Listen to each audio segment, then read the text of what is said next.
There he is. He's coming on. All right. Hands on deck. We're on deck. Let's get the script up. Size here. As they say, Councilmember Simpson, stand in the door. Right, exactly. What's he talking about? Oh, shit, I think I'm That's what I usually You are say. still on. I think there's something wrong with this cord. You Did are I still fess on. up? There we Oh go. my God, Linda's got the best background. She's doing it remotely. How big? It comes with wind.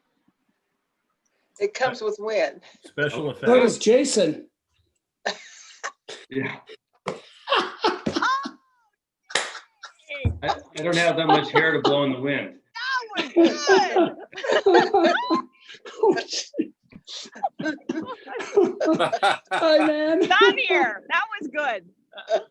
Yeah, everybody's. Oh my gosh. Can we call this meeting not to order, Mr. Mayor? Exactly. We will do that right now. All right, I was afraid you'd say that. Yeah. Are we live? We are. You're probably Call best this meeting of the Lakewood City Council for Monday, October 5th to order. Madam Clerk, would you please call the roll? Councilmember Boki, Present. Councilmember Brandstetter has been excused. Councilmember Farmer, Here. Councilmember Moss, Here, Councilmember Simpson, Here. Deputy Mayor Whalen, President. Mayor Anderson. Here. You have a quorum. Thank you. Our first item on the agenda under proclamations and presentations is a proclamation declaring October as Domestic Violence Awareness Month. And Mr. Nick Queiroz, Quijas. Quijas is correct, Mr. Mayor. He will correct me, I'm sure. Mick, our Associate City Attorney, will be here for the presentation. All right, correct me on your name pronunciation, Nick. You had it right on the second time, Quijas. Okay. Thank you. So, we have had an emphasis here. One of Nick's predecessors actually wrote some new legislation that we incorporated into our city code to more readily facilitate the prosecution of domestic violence. And we're proud to carry on that tradition and help people who need help in those situations. And so, while it's hard to say, it's a pleasure to read a proclamation about domestic violence. It is with some pride that the city of Lakewood makes this proclamation.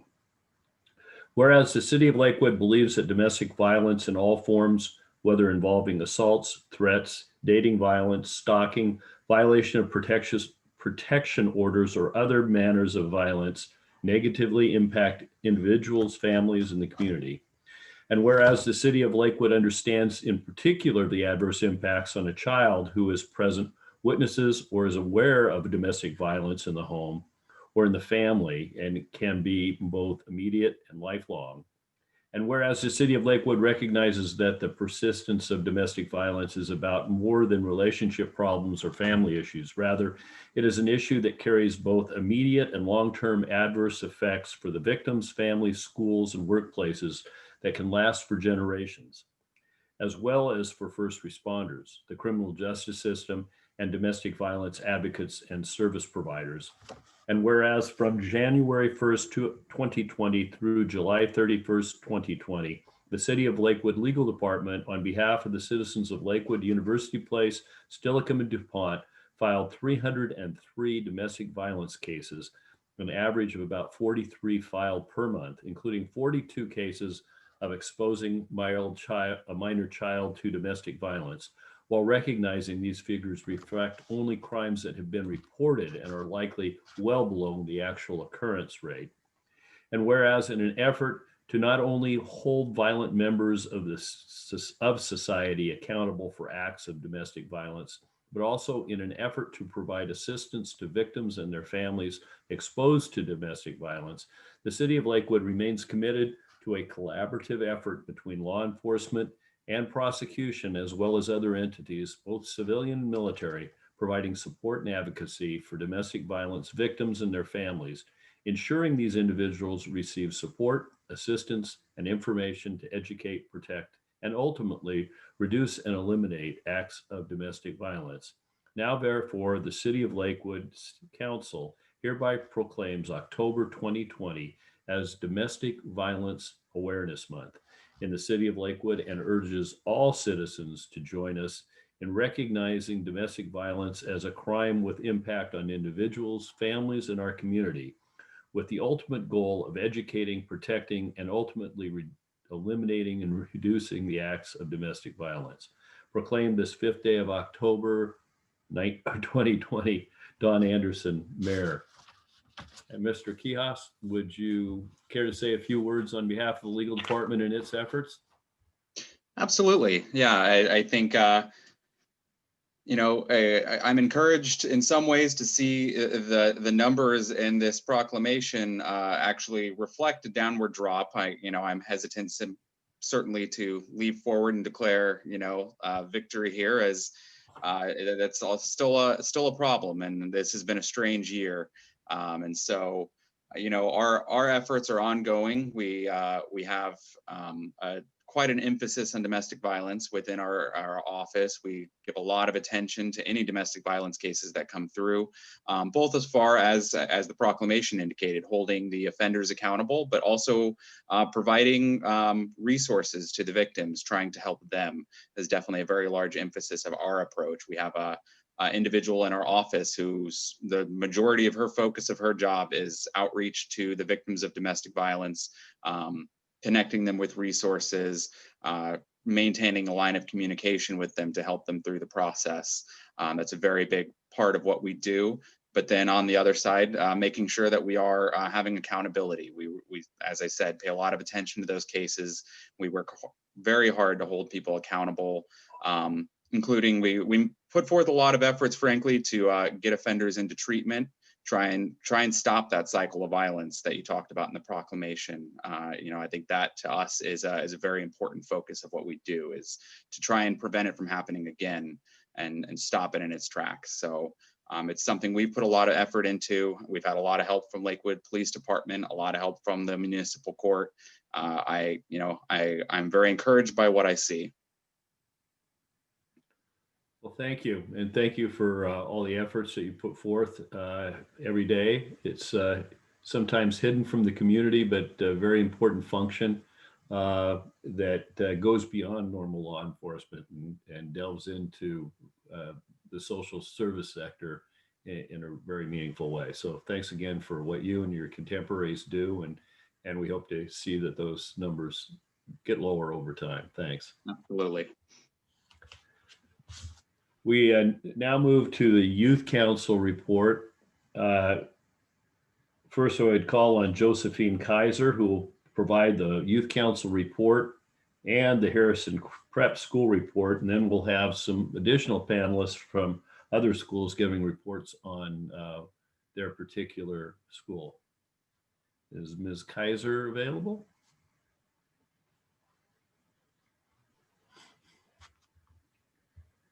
All right, hi, my name is Josephine Kaiser and I'm a junior at Harrison Prep. This is my second year on the Lakewood Youth Council. This month I will be giving its report. So far we have had 2 official meetings in which we introduced ourselves because about half of our members are new. We have organized ourselves into committees, though only 2 of them have had meetings so far. The art committee was just earlier this evening. Additionally, returning members met to discuss planning for the rest of the year about a week ago. We intend for more of the meetings to be student-led to ensure to create a higher rate of student interaction despite being separated by different schools. Additionally, I'll be giving the school report for Harrison Prep.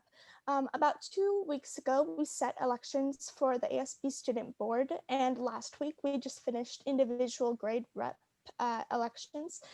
It was highly competitive, but overall it was extremely successful. One of the goals we are trying to focus on is being able to unite the school, because based on our current learning platform on Microsoft Teams, we only have access to our classes, and this limits our ability to connect our middle schoolers, especially those who are in 6th grade or are new to the school. Thank you for listening, and I'll take you to Kayala Purdy from Clover Park. Hi, my name's Kayala Purdy. I go to Clover Park High School. Some of the big things that we've done last week is that we had our ASB executive elections, in which we elected our executive officers. This week, we're going to hold class elections for class officers. And one thing that seniors are working towards is completing their FAFSA and their WASFA for college. Another big thing that we're working towards is increasing communication between teachers and students during our asynchronous learning time. Now I'll pass it on to Carly from Lakes. Hi, my name's Carly Sherman. I'm a sophomore at Lakes High School. This year I'm ASB sophomore senator. We just also held our ASB elections about 2 weeks ago, and that was also very successful. The ASB is currently planning the harassment, intimidation, and bullying assembly that we hold at the end of October. We are hoping to do this either live or pre-recorded, but either way, we hope to keep a recording of this and possibly bring it back to you guys at the board and just let you know how that went. So. Thank you. And now to Denisha Ships. Hi, I'm Denisha Ships from Summit Olympus. I am a sophomore, and we just currently finished our student government elections, and I am secretary of the government right now. And right now we are working on a program, well, not really a program, a activity per se for the freshmen as they're entering the new year of high school, especially on Zoom. Thank you. And that concludes our youth council report. Do you guys have any questions at all? Any questions from council? I'm not seeing any hands go up, so maybe if you have a question, wave. Ms. Moss? Thank you. Not a question, but I just wanted to say I'm looking forward to your report on how you come out with the bullying. That sounds like something that's going to be a big project for you guys. So I'm looking forward to hearing from you. Thank you. Any other questions or comments? Well, I'd like to thank Josephine, Carly, Kayala, and Denisha for coming out and participating in our strange new world.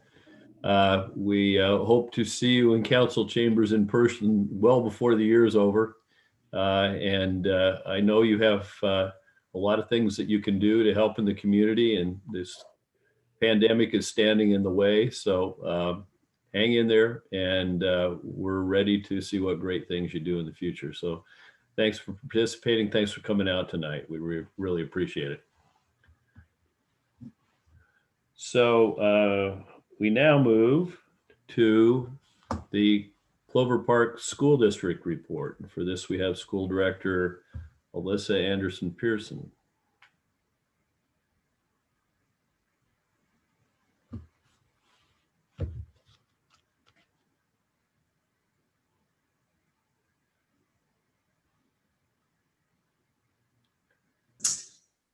Okay. Good evening, Mayor Anderson, Deputy Mayor Whalen, and council members. Thank you for having me here tonight to get an update on the Clover Park School District. As I'm sure you're aware, there's been a lot going on in the district as we try to keep up with the ever-changing pandemic. On Friday, it was decided that we would put a hold on hybrid learning, which would be 2 days in the classroom and then the rest virtual. It would start with pre-K through first grade. But with the rising COVID numbers in Pierce County, we decided to hold off until at least December 4th. And that date was decided based off the elementary trimester schedule. We're just going to finish out the first trimester virtually and see where it leads us after that. So today was actually supposed to be the start of the hybrid learning. So it was really disappointing to see that the numbers were getting worse and not better. We were really excited to welcome the kids back into the classroom. While technically we could have still started today, the COVID 14-day case rate per 100,000 as of 2 p.m. today was 71.1. When it reaches 75, we go back to the high level category. And yesterday the number was 68.3. So it has steadily tracked upward every day. So we expect that it will hit 75 sometime this week. And then we would then be required to go to virtual learning. Of course, if the health department said that, but that is what they had mentioned. So instead of bouncing back and forth between virtual and hybrid, we just decided that we would see where the numbers went. We're way too close to that 75 number. We could be closing on Friday. Then the kids would have been there for a couple days, and then that was that. So we just wanted to keep some consistency and normalcy in this very not normal world that we're in. Special education students will still continue to attend school for appointment-based in-person services. And also schools may bring small groups of students in for additional support as needed. The good news is, well, some good news, the federal government is allowing us to feed students 18 and under for free through December. So meals are distributed at schools and different mobile sites.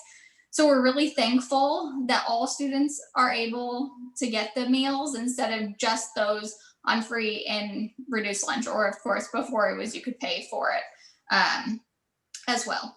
One question we have received a lot is why the bus drivers cannot be used to deliver meals like we did in the spring. And I just want to make it clear it has to do with funding. Bus drivers are not funded by the state to deliver meals. You get funding based off the students that are transported. So why we were allowed to do it in the spring, because everything was so unknown and you were just kind of scrambling to try to do everything you could. More rules have been put in place over the summer and what we're able to do with the allocated funds. So I want to give some credit to our communications department. We have been actively updating and monitoring all social media sites, sending out news briefs, and so much more. We understand that communication is one of the most crucial things that we can be doing right now. And so we're very thankful for our team. As you can imagine, there's a lot of input from the community on how we're operating. We're making about 50% of the people happy and about 50% of the people really, really mad. So the communications department has been really great at answering people's questions, addressing their concerns, and pointing people into the right direction. I also want to give credit to our teachers and parents. Our teachers have had to learn a lot since last March. They didn't sign up to be virtual teachers, and I think it's important to remember that. I would actually argue that they're putting in more hours than ever before. I have the just absolute joy of overseeing virtual schooling on Fridays for my niece and nephew, and I'm all linked up with their teachers. And I can see that they are posting assignments after hours, on the weekends, 11 o'clock at night. I mean, I'm really not sure that they're even sleeping. So I think that it's really important that we remember that they're trying their best, and this is new for them as well. And as for the parents, as I mentioned, I do virtual schools on Friday for 2 kids. I'm also a working mom with a toddler. So doing virtual schooling has allowed me to step foot into the parent shoes. Where last spring, I understood it was hard, but now with virtual learning on top of that, some days it seems impossible to juggle school, work, childcare. So, it's important to give everyone grace. Right now, they didn't sign up to do virtual learning.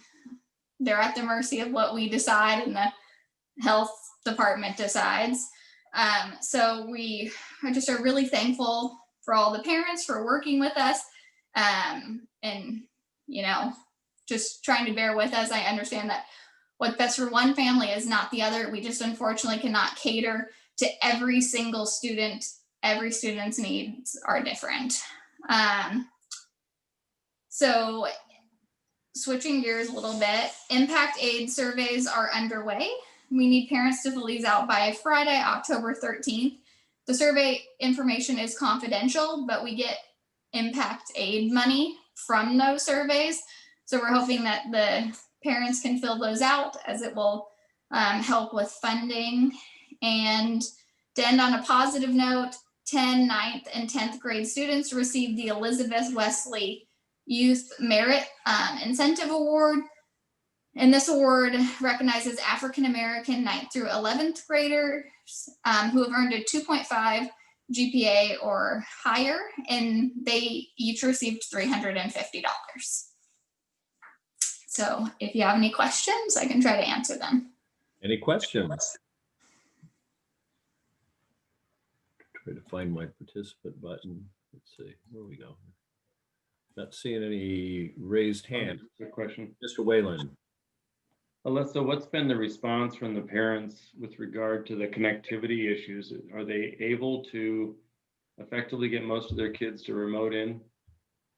It does seem like we are having success getting kids to log in.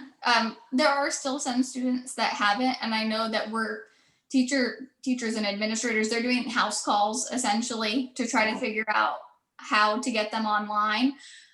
We did distribute hotspots, and then we're doing the one-to-one technology. So we're trying to get everyone up and running, but you know, if you don't reach out to the school, we're trying to reach out to them. So it's kind of chasing the remaining ones down that need to connect. What about the families with kids that have IEPs or whatever? Has that been challenging? Because my secretary, for instance, not in Clover Park, but it's been a very challenging time to have an 8-year-old or whatever and still try to work and keep your kid tuned into the computer and on task. Yes, yeah, I can understand that. So for the people or the students who have special plans, that's kind of where the special education comes in. We are trying to bring students into the school buildings as it's safe to do so. There's so many limitations and that we have to follow, but we are trying our best because some students just really can't learn virtually. So I know that our special education department is really working hard to try to accommodate everyone's needs.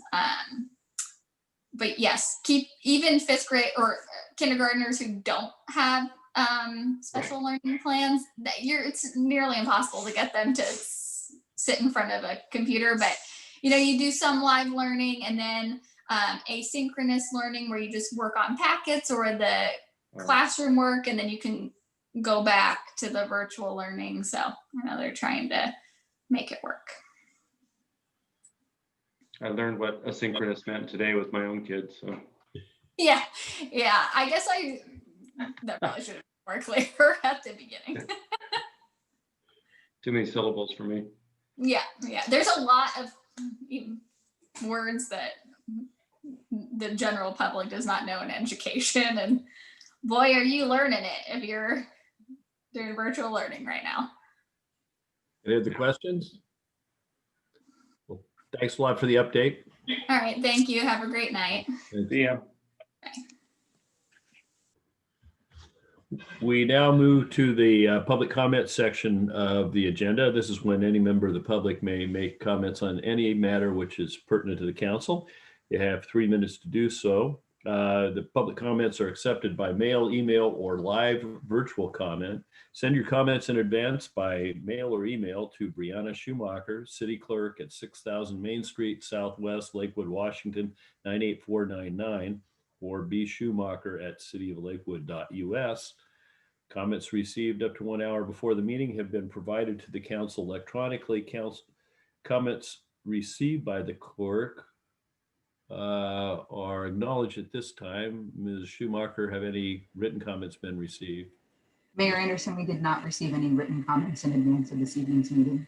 So if you would like to make a virtual comment, you will need to join the Zoom meeting as an attendee by either calling the telephone number 253-215-8782. That's 253-215-8782, which is on the screen.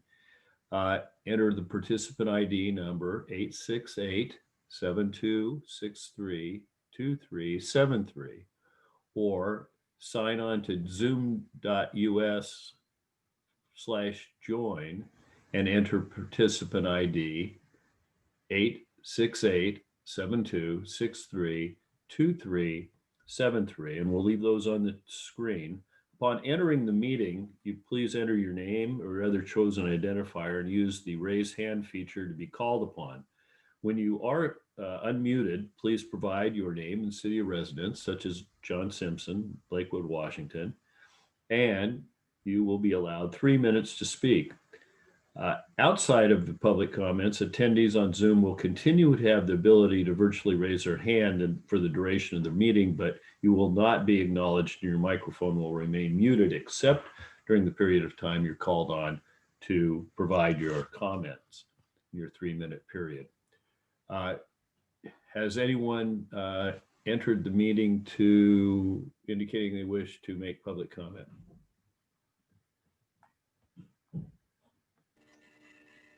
Mayor Anderson, no one has raised their hand to provide public comments this evening. Well, we'll wait for another minute or so. Sometimes it is difficult even for those of us who are the council members to get signed in.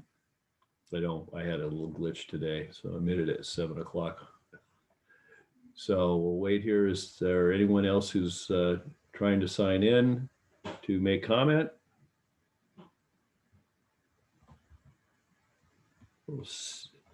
Well, seeing none, I declare public comment closed and we'll move to the consent agenda. Madam Clerk. A, approval of the minutes of the City Council meeting of September 21st, 2020. B, approval of the minutes of the City Council study session of September 28th, 2020. C, approval of claims vouchers in the amount of $3,972,313.25 for the period of August 18th, 2020 through September 16th, 2020. D, approval of payroll checks in the amount of $2,388,204.68 for the period of August 16th, 2020 through September 15th, 2020. E, motion number 2020-51, appointing youth council members Brandon Elliott, Sarah James, and Hank Jones to serve on the Lakewood's Promise Advisory Board for the 2020 through 2021 school year. F, items filed in the office of the city clerk. 1, Planning Commission meeting minutes of May 13th, 2020. 2, Landmarks and Heritage Advisory Board meeting minutes of August 27th, 2020. 3, Planning Commission meeting minutes of September 2nd, 2020. Thank you. Is there any item which any member of the council wishes to have removed from the consent agenda?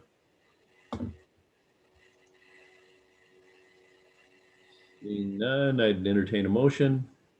So moved, Mr. Mayor. Second.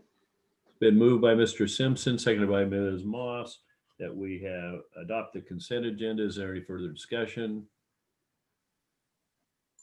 All in favor, please signify by saying aye. Aye. Aye. Opposed, nay. Motion carries. We now move to unfinished business. Is there any unfinished business to come before the council? There's none, Mayor. We'll then go to new business. Is there any new business to come before the council? There is none, Mayor.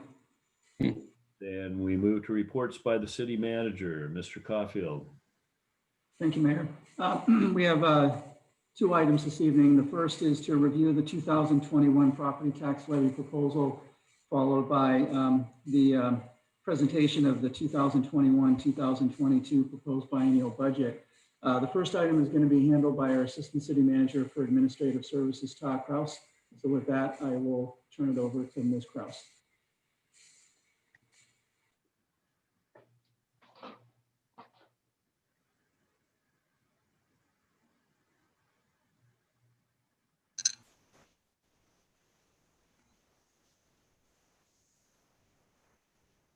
Good evening, Mayor and council members. I am sharing my screen. I hope you all can see it. The key takeaways for the 2021 property tax levy is basically the IPD is less than 1%. It's at 0.6%. And the maximum that we're allowed to increase property tax by is 1%, and that is in accordance with state law. So the assessed value increased, which means assessed or the levy rate decreased. So in order for the city council to pass a 1% property tax levy, the council would need to approve a substantial need ordinance, and that substantial need ordinance is also in the packet.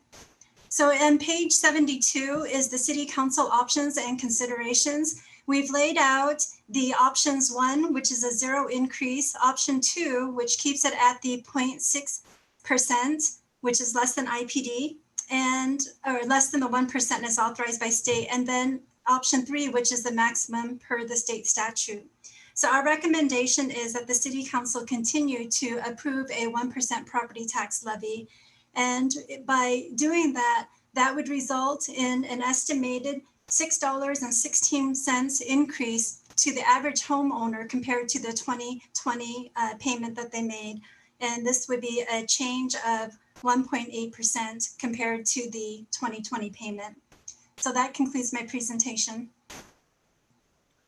Any questions from Ms. Kraus? Well, let's see here. Let's see. I don't see any hands up. Mr. Whalen. I'm looking at the charts over time and looking at page 76 on the levy rate.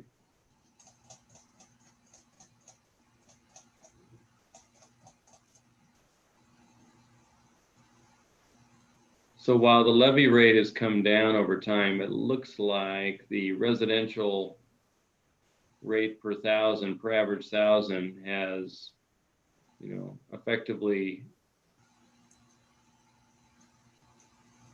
almost doubled since say 2013, right? From $2.66 to $4.87 in 2020. Okay, so I'm sorry, let me just catch up. You're looking at the 2020 estimated? Yeah, I'm looking at page 76 of our package, just looking at while the levy rates have kind of gone down, I mean, the relative taxation hit to the public has steadily gone up. Yeah, and so my apologies, this was the 2020 estimate and I don't have new information for 2021 yet. I have a public records request in to Pierce County to obtain that information. Mm-hmm. Okay. But at least with 2020 estimate, I mean, it looks like at 487, it's still, I mean, we're steadily climbing on the average hit per homeowner.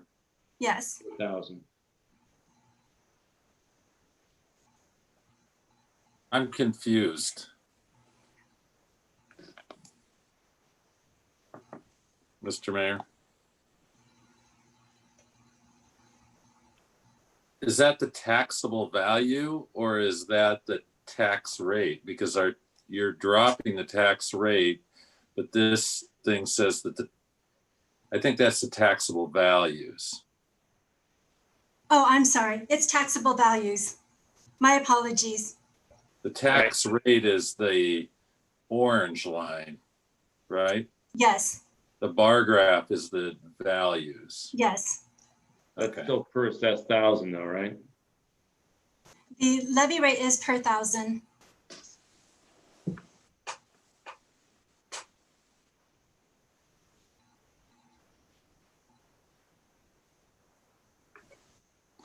So the levy rate has gone down over the last 7 years or so. Yes, and under the option 3, it'll be something like 91 cents per 1,000 compared to last year's or 2020 of 97 cents. Any other questions? Well, I do have a question maybe for the good of the whole. Is there an anomaly when we got the levy rates going down? That usually means that the overall tax assessed value of properties is greater across the city. But it seems like the taxpayers are still paying more per assessed thousand, if I'm reading that graph right over time. Well, so I did an estimate. I took what I thought would be the average, I took 2020's average home value and increased it by the total increase in assessed value. Okay. But that doesn't necessarily mean that every resident is going to be paying that much more. I had to have something to base it on. So I used, if it was inflated, this is what it could look like. But really, it depends on the value of your property versus your neighbors and everybody else's in the city. Okay. But there will be, the 1%. Do we have information that's from the assessor's office that segregates, for example, single family residential property from commercial property, as opposed to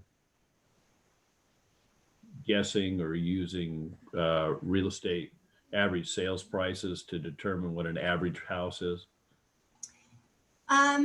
Okay, so what I have is the 20, let me just step back, make sure I understood the question.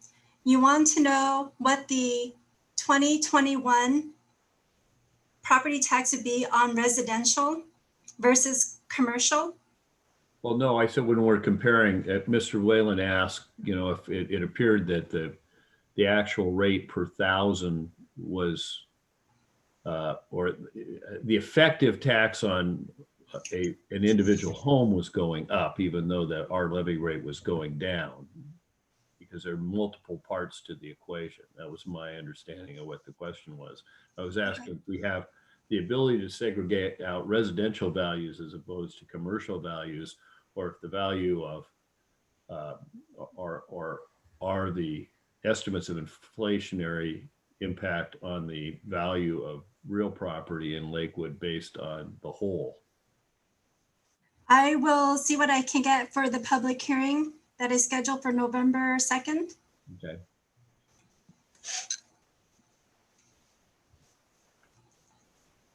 Any other questions? Comments, concerns? Don't see anybody's hand up. Mr. Caulfield. Just a quick comment regarding property tax 101 here in Washington State. Unlike most states, the calculation of the property tax and the property tax rate is, well, taking a step back. So in most states, property tax is levied based on a tax rate. So the legislative body sets a tax rate, $1, whatever it might be. And it's usually per thousand, though in some states, it's actually per $100. In Washington State, we are very, very unique in that legislative bodies such as city councils and county councils do not levy a tax rate. They levy a levy amount, right. So a dollar amount. And the tax rate is calculated by dividing that by the assessed value. Okay. As great. opposed to most states, which take the assessed value and multiply it by a tax rate. So for lack of a better description there, we kind of do it backwards here in Washington State. But getting back to the dollar amount that's levied, that dollar amount can only grow by 1% per year plus new construction. The table that Ms. Kraus had on page 76 of your packet illustrates the breakdown between commercial and residential properties in total. And you can see the breakdown is, generally speaking, residential comprises of about 65% of our assessed value, and commercial about approaching 35, 36, 36%.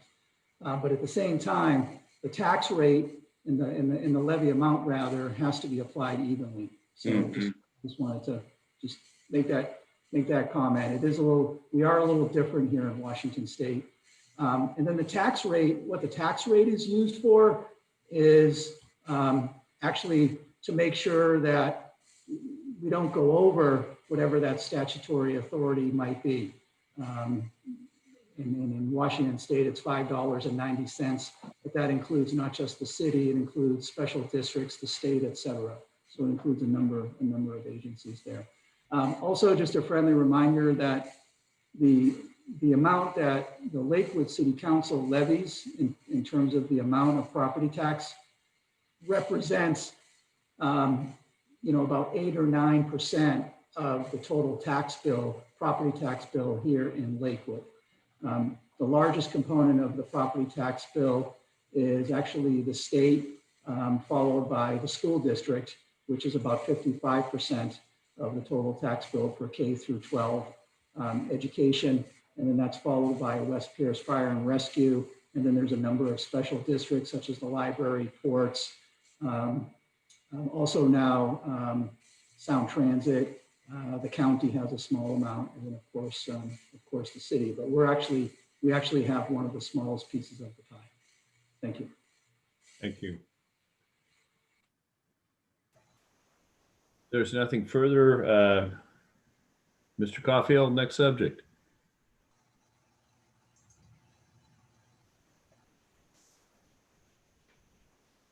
All right, if you maybe indulge with me here a little bit, Mayor and Council, I'd like to pull up a presentation.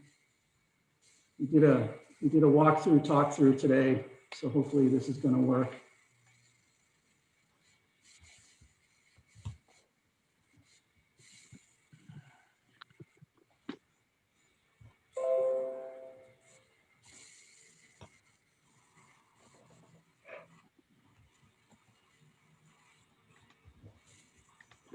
Actually, I don't think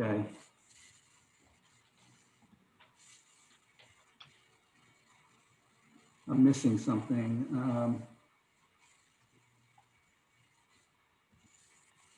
Give me a moment.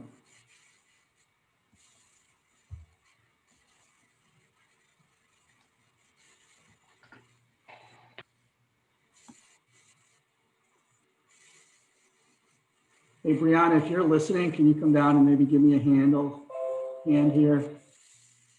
Oh, wait, nope. I got it.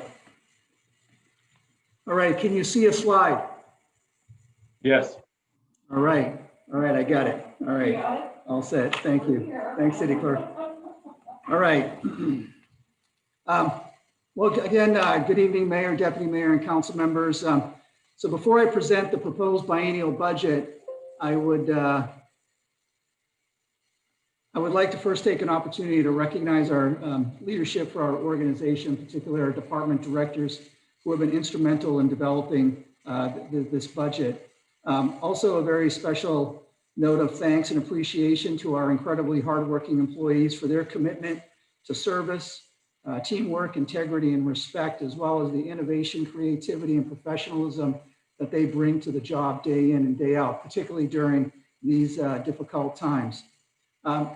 Certainly during these times, the efforts and how they're delivering services reflects their commitment they have for our residents, businesses, visitors, and each other. Also, it's imperative that we express our personal appreciation to our Assistant City Manager for Administrative Services, Cha Kraus, for her tremendous leadership and skill in coordinating the development of this budget, as well as the members of her department, the Administrative Services Department, for the work that they have done.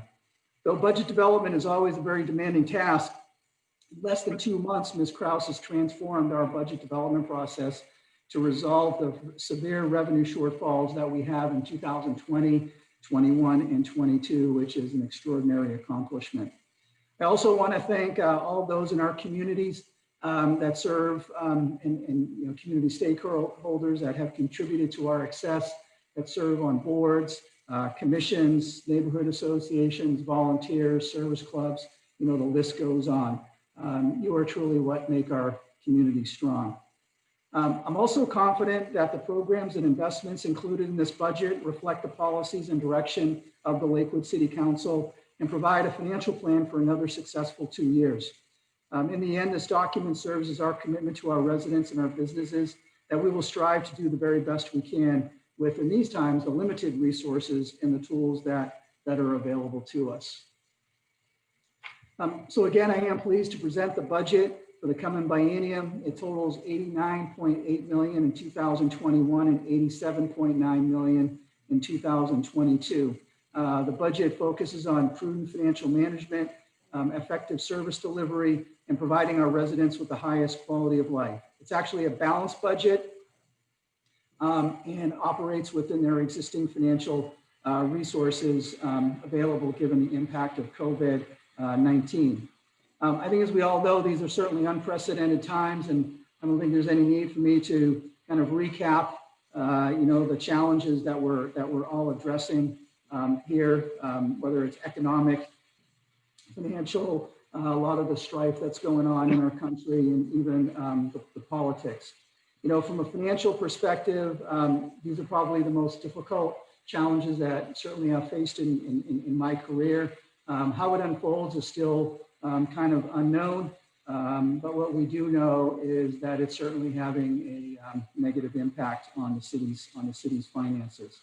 Also want to point out that when it comes to economic recoveries, the difficulties for cities might actually just beginning, particularly since local government finances, we tend to lag behind changing economic conditions, sometimes 12, 18, or even 24 months. So the effects of the economic downturn really might not be felt until next year or even 2021. Hopefully that is not the case.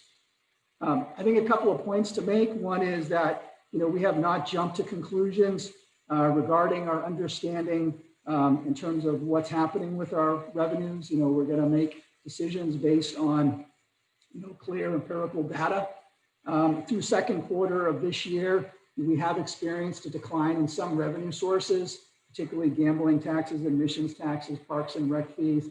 However, the one area that we have not has been sales tax, which represents over a quarter of our revenue, which is actually a very, very pleasant surprise. We're also going to rely on our experiences in dealing with these types of financial issues and challenges, going back the last, 10 years, the last great recession we had, 9/11, and going back to previous economic decline. So on one hand, I guess I would say this is, for many of us, this is not our first rodeo. I think the other thing is important to recognize is our financial policies. This body has put in place outstanding financial policies to guide the investment of our resources, and they work very, very well. Not only do they work very well during the good times, quite frankly, the financial policies are showing how valuable they are during the not so good times. When we look at our revenues in 2020, they're projected to decrease by 5.9 million, or almost 14% as compared to 2019, which was, quite frankly, a banner year.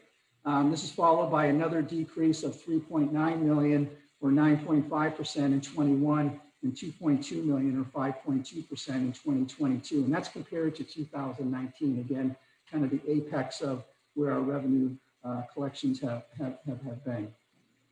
To address this, one of the things that I, as the city manager, put in place, we took immediate action back in early March. We put in place a number of action strategies to mitigate the impact of what we knew was going to be a significant loss of revenue. Right now, all current and future vacant positions are not being filled. Discretionary spending has essentially been eliminated and or put on hold.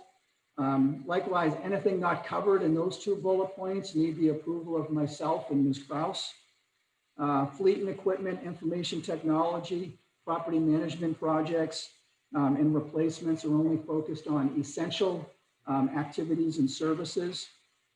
However, transportation projects, park projects, sewer projects, those are all moving forward as planned. And the reason being is because those are all fully funded and have very, very limited general government revenue assigned to them. The last one was setting aside any real estate excise tax to ensure that we could pay our debt service. However, that has turned out to be not an issue because real estate excise tax is actually doing quite well, even during this economic downturn. So in summary, the implementation strategies that we have put in place are working. We have been able to maintain current levels of service. Also want to point out that these action strategies are going to continue for the foreseeable future until COVID-19 is, I don't want to say be completely out of the rearview mirror, but it needs to be back far enough that there's a level of certainty in terms of where we are with economic recovery. I think as you've heard in the past, we're still in phase 2. Full economic recovery is not really going to begin until we get into phase 4, and who knows when that's going to occur. I think a couple of other things to remember is that this economic downturn, this is much, much different than most. It's caused by a pandemic.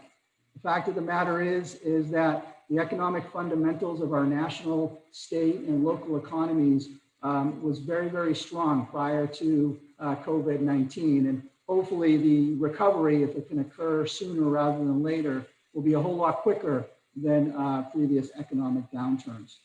Also, Congress's various economic stimulus packages, represent, over 10% of our total economic output. So that is somewhat in keeping our economy afloat as well. Also, our focus on this budget, just like in 2020, is to continue, to bridge the finances rather than cutting or eliminating services. I'm reluctant to recommend that. And the reason being is because if and when the economy does recover, and I think it's going to happen sooner rather than later, we'll have lost that momentum, and we'll only be back to trying to start programs back up in another year, a year and a half. So the goal of this proposed budget is to continue doing what we have been doing and try not to skip a beat. And I think from a legislative standpoint, a policy standpoint, I think as this body is aware, the adoption of the budget, this hands down is certainly one of the most important goals that you have as our community's leaders. Lakewood, we're the second largest city. Our population, according to OFM, is now over 60,000 people. We're the 20th largest city in the state. We cover 19 square miles. Also, we're going to be celebrating 25 years of cityhood in 2021. We're also one of the most diverse cities in Washington state. Matter of fact, we're eagerly awaiting the outcome of Census 2020. Those numbers should be available sometime in the middle part of 2021. We've preserved our existing single-family residential neighborhoods while also focusing on creating some urban centers. Here in Lakewood, there's over 27,000 housing units, which is a slight increase of less than 1% in 2019. Of those units, about 50% are single-family homes, 44% are multifamily units, and 5.5% are mobile homes and trailers. We have a very, very strong employment base here in Lakewood. There's almost 35,000 jobs, which is an increase of 12.8% between 2013 and 2019. Most of that growth actually have been kind of the higher paying jobs. Healthcare, construction are the largest increase, followed by transportation and warehousing, and then retail trade, and then lastly, accommodations and food services. Lakewood's also home to over 2,500 businesses, of which 750 are home-based. In addition, on any given day, there are another 2,000 or more companies that are actively doing business in our community year-round. As I mentioned, we're celebrating our 25th anniversary of incorporation in 2021, even though Lakewood has been around for a long, long time. Prior to that, as an organization, 21 years. The city incorporated in large part because of the community's desire to have more local control, particularly in the area of land use, public safety, and parks and recreation. It was also about community identity and improving our image. It was about fiscal responsibility and keeping taxes local for improvements in services. And certainly as we look back the last 25 years, I think we can all agree that the city has delivered on those promises of incorporation and then some. All one has to do is look at our parks, beautiful community, beautiful parks. open spaces, attractive landscape corridors, and the list goes on. From a public safety perspective, since incorporation, crime is down almost 50%, to include an additional 7% in 2019 and another 7.8% through the first half of this year. Also, significant improvements have been made in support of public safety in our neighborhoods, for example, street lighting and sidewalks. At the same time, we've had increased community events and a number of other amenities that did not exist prior to cityhood. The city has worked tirelessly also to address unsafe and unmanned properties that went unabated for many, many years. I think in the end, the outcome of incorporation has been very, very positive, and this budget, this proposed budget for the coming biennium, continues to build on that. Economic development, the opportunities for economic development in our community continue to grow, even during a pandemic. As a matter of fact, our Development Services Division is extremely busy. Private investment measured in 2019 totaled $88 million. That was the second best year since incorporation, with 2018 being the best year at $125 million. Through mid-September of this year, we're at $77 million. To put things in perspective, up until 2018, we were averaging 25 to 50 million on a good year on an annual basis. So we have essentially quadrupled or even 5 times that average in just the last few years. And a lot of that growth is because of the city's proactive approach on economic development and the land use policies that have been put in place by the Lakewood City Council.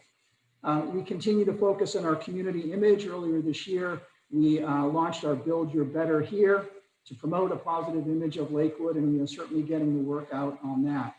We're also focused on 3 particular areas in our city, one being the downtown, the other being the I-5 freeway frontage along Pacific Highway South, where there's an incredible amount of development and opportunity beginning to occur.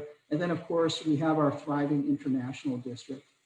And you don't have to just hear it from me how good we're doing. Governor Inslee last year recognized the city of Lakewood with a Smart Communities Award for our downtown plan, which recognizes achievements by local leaders such as yourself who promote smart growth planning and projects to contribute to thriving communities and sustainable infrastructure. The Colonial Plaza, this builds upon the success of the downtown plan and has really transformed that whole neighborhood over there, and that creating a festival street, if you will, in 2019. Unfortunately, because of COVID, we haven't been able to move forward with our Knights Farmers Market, but that, hopefully, knock on wood, will be coming in 2021. Another area of tremendous opportunity is in industrial and manufacturing. Our Lakewood Industrial Park it has 65 businesses, employs over 1,600 individuals. And when you add up all the businesses in there and the individuals, the employees, that's actually the 4th largest private or nonprofit employer in all of Pierce County and the 3rd largest industrial park in Washington State.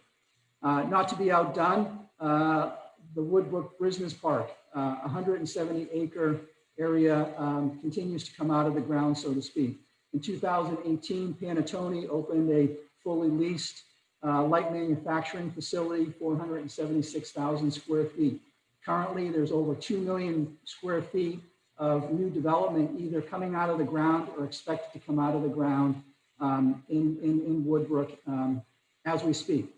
However, there's other areas along South Tacoma Way. The former Swap Meet property owner sold in 2019, and that site was redeveloped into a distribution facility, the Starlight Distribution Center. We also are working with Pierce County on their gravel pit property, as well as other vacant parcels over in that area. In the Springbrook neighborhood, we completed the construction of the 123rd Street Road projects that connects Bridgeport to 47. This road is going to provide has provided connection between the existing neighborhoods within Springbrook, and also will help promote you know, the light industrial and manufacturing economic development opportunities that are occurring. There's also a Puget Sound Kidney Center, new dialysis facility that has just opened, a new apartment complex that has opened that took advantage of our multifamily tax incentive. And then also the city was fortunate to be able to secure funding to be able to expand Springbrook Park that will begin next year to not just build upon what's there, but also to address a number of environmental issues in Clover Creek. Along Pacific Highway, a long-term project, Lakewood Landing, continues to move along. And I know you've received a briefing on that in the past, and certainly it's the furthest we've ever come, and we are going to see it to fruition. Also, not to be outdone, new hotels continue to come out of the ground in Pacific Highway. A Comfort Inn recently opened. Woodspring Suites is set to open by the end of this year. As a matter of fact, the developer of that project recently commented to us that he wants to do more here in Lakewood because of the entrepreneurial spirit that exists here. And then a Spring Hill Suites, a Marriott property, is expected to hopefully break ground either later this year or early 2021. In the Tillicum neighborhood, you know, the major projects down there, the two new interchange projects, completely, you know, transforming that area to include a new connector road to connect Tillicum to the rest of Lakewood proper. Also in Tillicum, another major project, and that's Harry Todd Park. About a $3.5 million investment that the city is making. Project just got underway and is expected to be completed next spring. In addition, Tillicum, we have new, more sewer projects to get that whole community sewered up. In the Lakeview neighborhood, we were awarded a $100,000 grant from the Department of Commerce to move forward with our sub-area plan for the Lakewood Station District, which also includes Lakewood Landing. Our objective there is something similar to the downtown plan, you know, a sub-area plan focusing on form-based code, new streets, TOD, transit-oriented development, things along those lines. We hope to have a recommendation and a plan to present to you in the spring of 2021. Opportunity zones. We have 3 of them here in Lakewood: Lakeview, Springbrook, and Tillicum and Woodbrook neighborhoods. You know, in all of the United States, there's 8,000. Probably 10% of them will be taken advantage of as it relates to the tax credits that are allowed. Here in Lakewood, we're actually seeing interest and investment occurring within those areas because of the opportunity zones. When it comes to housing, you know, this is something I know is near and dear to this body. In 2019, there were 36 new single-family permits, and there are 43 plats in the process with a total of another 142 lots. Now, that might not seem a lot, but for Lakewood, that is, particularly since of the built-out nature of our community. Again, this reflects very positively on the zoning and the land use policies that you as a council have put in place. Also, when it comes to housing, we have been very diligent in investing our CDBG and home funds in support of low-income housing, particularly in our partnerships with, for example, Habitat for Humanity, to construct that type of housing in the Tillicum neighborhood. We continue to partner with the library to bring a new library to the downtown and Tillicum neighborhood. That's currently on pause just because of COVID, but that's a commitment that both the city and the library district are committed to. Public transit, we're fortunate to be served by 2 great transit entities, Pierce Transit and Sound Transit. A lot of improvements coming in regards to both of those entities. When it comes to Pierce Transit, once they're done with their BRT out in Tacoma along State Route 7, we're confident that their next BRT or bus rapid transit will be from Tacoma along South Tacoma Way into Lakewood via South Tacoma Way, Pacific Highway, all the way down to Tillicum and JBLM. When it comes to community events, I'll tell you, I don't think anybody does it better than Lakewood. And And our team, down on the first floor, they do just, Sally Martinez, they just do a fantastic job. And an example of that is the event that occurred this past December, the 2019 Cyclocross National Championship. Very, very positive reflection of Lakewood, Fort Steilacoom Park, and our community as a whole. But we're not done there. Just think about all the events that the city sponsors on an annual basis. We average about one a month. And of course, we have our very large events such as Summerfest and our farmers markets and things along those lines. But we have a number of other events as well, and this budget will continue that. Lastly, when it comes to economic development, but this is also about the security of our nation. We're fortunate to be host city to both JBLM and Camp Murray, and that's something that we take a lot of pride in. Our community goes back, to the formation of then Camp Lewis back in 1917, and we have very, very deep ties to JBLM, and we have a very, very close working relationship with them. And JBLM has a huge economic impact on our region, not just Lakewood. The new updated numbers show that the economic impact is over $12.1 billion, representing over a third of Pierce County's economy. So needless to say, JBLM is an essential driver, not just to the state's economy, but also the South Sound region and Pierce County as a whole. Also, the city plays a very strong leadership role as it relates to South Sound Military and Communities Partnership, or SSMCP, and serving as a voice for JBLM, its service members and their families on a number of fronts. And of course, that is going to continue. But again, when it comes to economic development, even during kind of these down times, the future is still very, very bright. And we are very, very busy, and folks have a lot of interest in coming to Lakewood and investing in our community. One of the most amazing attributes of Lakewood and the reason for its success, again, is the amount of civic pride and engagement of the community as a whole. Throughout my career, quite frankly, I've never seen as much of that as anywhere except here in Lakewood. And it's what makes Lakewood strong. Also, as a part of that, just like economic development, an area that the city has been very, very proactive in addressing is an area of human, social, and housing services. Whether that's housing affordability, substance abuse issues, mental health, behavioral health, that goes back to when the city incorporated. In the city, we partner with a number of organizations to address those types of issues, whether it's LASA, Habitat for Humanity, Western State Hospital, Catholic Community Services, Greater Lakes Mental Health, St. Clair Hospital. We also have 2 of the 3 methadone clinics here in Lakewood, one over on South Tacoma Way and the other over off of 96. And, those are folks that we welcome and we partner with, again, to help those who desperately need those resources and those assistance.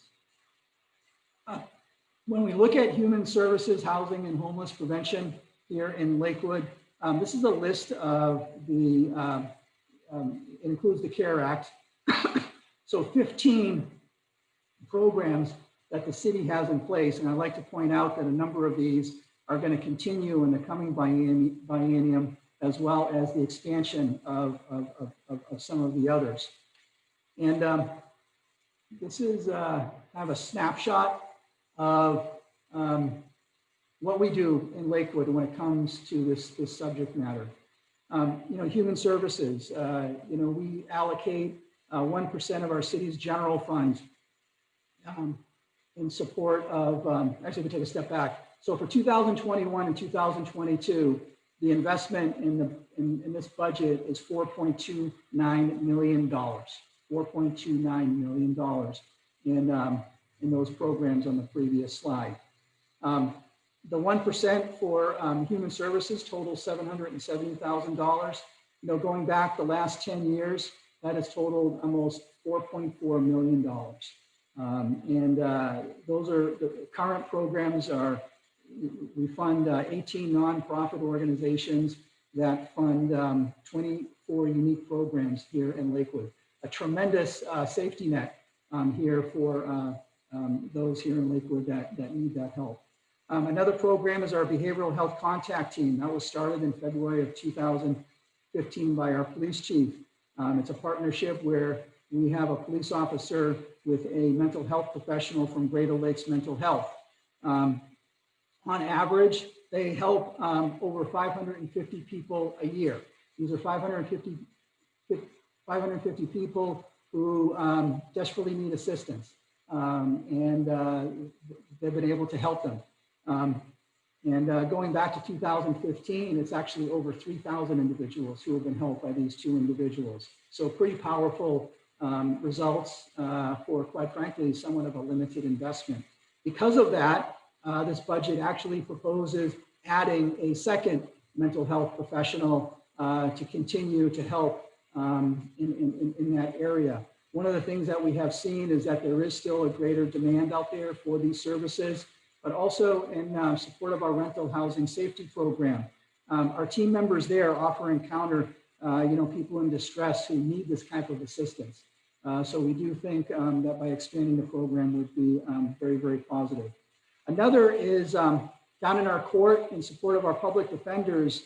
We have a mental health resource coordinator that's funded with a grant that we've been able to secure over the last 4 years. This mental health coordinator helps our public defenders help those individuals that just need help with their representation, so that they get the sources, they get the assistance and again, the resources that they need. Thus far, that program has again been extremely successful. Another is our Veterans Treatment Court that was started up several years ago. The mission of the court is to work collaboratively with our community partners to help veterans reintegrate into the community by connecting them with the services, quite frankly, that they've earned. And thus far, this program has also been very, very successful. It's shown to reduce recidivism and helps participants make some pretty significant lifestyle changes. Matter of fact, I remember about 1.5 years ago, one of the members saying that, this program literally saved his life. And again, this program is going to continue into the coming biennium. Another is LAHSA, helping LAHSA expand their footprint. The city was instrumental in helping fund their current location over on Gravelly Lake Drive. They have a need to expand. We wholeheartedly concur with that, given the need that's out there. And this budget includes an allocation of $450,000 to help them from our CDBG and home monies, and also a state capital budget request of $500,000. We're currently working with them on the particulars of how they would like to go about to expand their services. They're in the process of acquiring some property that's adjacent to where they are, and so more to follow on that. Likewise, our partnership with Habitat for Humanity continues to be very, very strong. Because of the city's help, they've been able to build 41 new homes for low-income families in the Tillicum neighborhood going back over a decade. This budget includes allocating home funds totaling $715,000 to help build another 9 low-income housing units for folks to be able to put a roof over their head. In terms of CDBG and home in general, the city is an entitlement city. We've been like that since 2000. And, the city has been very, very successful in investing its CDBG and home monies. For example, we've invested $4.6 million, in underserved neighborhoods to add sidewalks and streetlights. Likewise, we've invested almost $5.3 million in support of affordable and low-income housing. And again, that's going to continue in the current biennium. Another new program that this council implemented earlier this year is the Affordable Housing Sales Tax Credit, sometimes known as the 1406, SHB 1406 that was approved by the state legislature in 2019. This is generating about $98,000 to the city of Lakewood, and the council direction earlier this year is to have those funds available in conjunction with city CDBG monies in support of home repair and things along those lines. And so again, the biennial budget for 21 and 22 continues that. Another very, very successful program in the area of housing that will continue is our rental housing safety program. I think it's important that, all of our residents have a safe and secure roof over their head and not have to worry about the quality of the building that they're living in. Out of the 27,000 plus housing units in the city, approximately over 14,000 are rentals. Now, while much of the rental housing in Lakewood meets basic life and standards, safety standards, the troubling fact is there are some that do not. And this substandard housing disproportionately affects, poor people, working class families, seniors, vulnerable folks, people who don't speak English or are afraid to bring issues forward to their landlords. Again, this program is going to continue in 21 and 22. It's been up and running since the latter part of 2017. And I will tell you that the implementation has proven not just to be successful, but has exceeded expectations in the first 3 years of being operational. And the result of that is the quality of rental housing in Lakewood is improving, and it is because of this program. Another area that the city is going to take a proactive approach on are two programs called the 2060 and 2163 programs, which are monies collected by Pierce County in support of affordable housing and homelessness programs.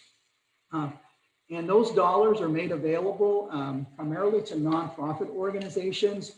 And so what this budget commits is that our Community and Development Department, particularly our Housing Division, to work proactively with eligible agencies, whether it's LAHSA or EFN or other nonprofits, to be able to apply for and secure this funding and have those dollars come back in directly into Lakewood, again, to help those most in need. Also, Lakewood is, was it 57% of all of our housing units are geared toward low income, very low income, and low income housing. Probably one of the highest percentages in all of Pierce County. And again, that's a reason why we have all of these programs.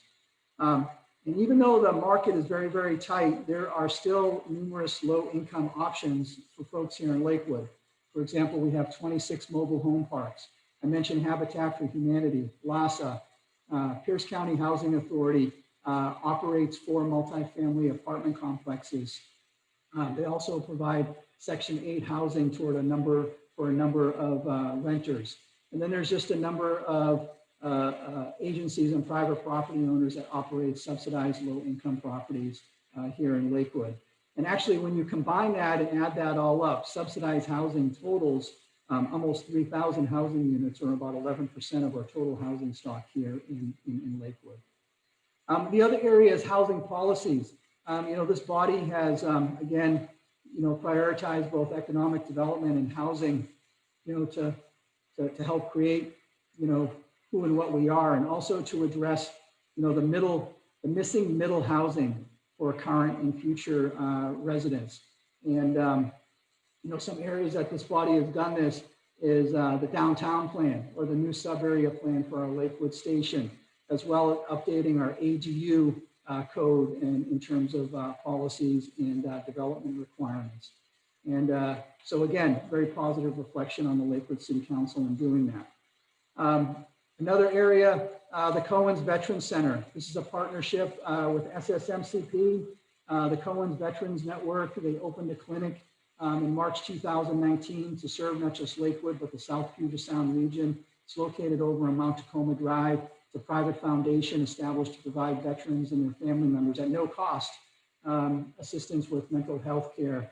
And Lakewood, again, was instrumental in bringing them to the South Sound. Not to be outdone, SSMCP has been working on a housing study with its local communities, including Lakewood, to try and figure out how do we improve affordable housing for our service members. And that is currently work in progress, particularly for our E1s through E5s on base for them and their families. And then lastly, the CARES Act. The city has been fortunate to receive almost $2.7 million in CARES funding. This body has been very judicious in investing that. Commercial landlord assistance, small business assistance, individual and family assistance to help with rent and utilities. Also helping our local government partners, particularly the library and the fire district. So I'd just like to say, you know, when it comes to human services and homelessness and housing, you know, in its short history, the city has done quite a bit. And what I can tell you is that that will continue in the current biennium, and that's what's included in this proposed budget. So as we look at the organization, you know, the city is governed by the mayor and the council. They hire myself, the city manager. I serve as the CEO and implement your policies and then oversee the day-to-day operations. So actually that's delegated down to our department directors. The city has 8 departments. The city manager department, which includes community and intergovernmental relations, the legal department, which includes prosecuting attorney, city clerk, and election services, administrative services, which includes finance, human resources, information technology, and fleet management, the municipal court, which also includes the Veterans Treatment Court, and also provides services to the town of Steilacoom and DuPont. We did provide services to the city of University Place. However, they've decided to move on to Pierce County beginning in 2021. Our police department not just provides basic public safety services, but that budget also includes jail services, dispatch services through South Sound 911, animal control, and all that is code enforcement through what we call the Community Services Resource Team, or CSRT. Community and economic development also includes development services and permitting, economic development, our rental housing safety program, our CDBG and home program, and SSMCP. Public Works Engineering includes engineering services, transportation CIP, sewer CIP, and stormwater programs. Parks, Recreation, and Community Services does all the fun stuff, parks, recreation, events, as well as senior services and human services. You know, the city of Lakewood, we are not a full service city. We rely on partnerships in our relationships with some number of surrounding jurisdictions to provide a number of services here in Lakewood. You know, Lakewood, for example, the Lakewood Water District provides water services. Pierce County provides sewer services. Garbage is provided by Waste Connections. We're served by 3 electric utilities. West Pierce Fire and Rescue provides fire and EMS. Pierce Transit, Sound Transit. The library services are provided by the Pierce County Library System. And then we're actually served by 2 school districts, Clover Park School District, which serves the majority of Lakewood, and then a very small portion of Lakewood is actually served by the Steilacoom Historical District.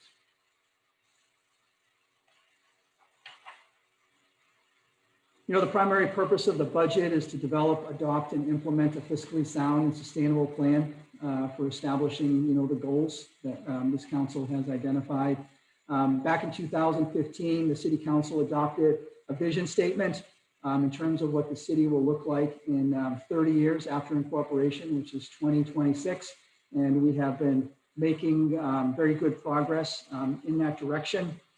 And so the goals that this budget is based off are economic development, dependable infrastructure, public safety, fiscal responsibility, transparency, and a robust community.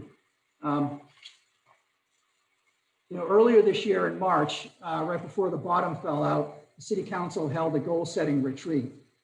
These are the priority rankings that the council came up with, which again, go back to the goals that I just listed.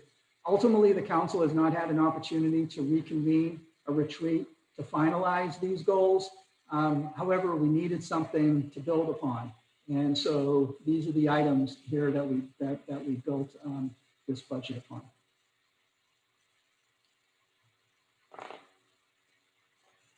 The budget itself, when you look at the document, and it's been downloaded into your iPads as well as it's been loaded onto the city's webpage. It's broken down into a budget message, which provides an overview from an operation and policy standpoint. It includes an executive summary, and then the operating budget, where we'll be spending most of our time and is really the crux of how the services are delivered in the city by department, and has a number of different components you can see listed there. But that's the area of focus when the departments present their budgets to you this Wednesday and next Wednesday. It also includes an area budget by fund, a capital budget, and then just an appendix with a number of issues, with a number of items, as well as budget line item detail.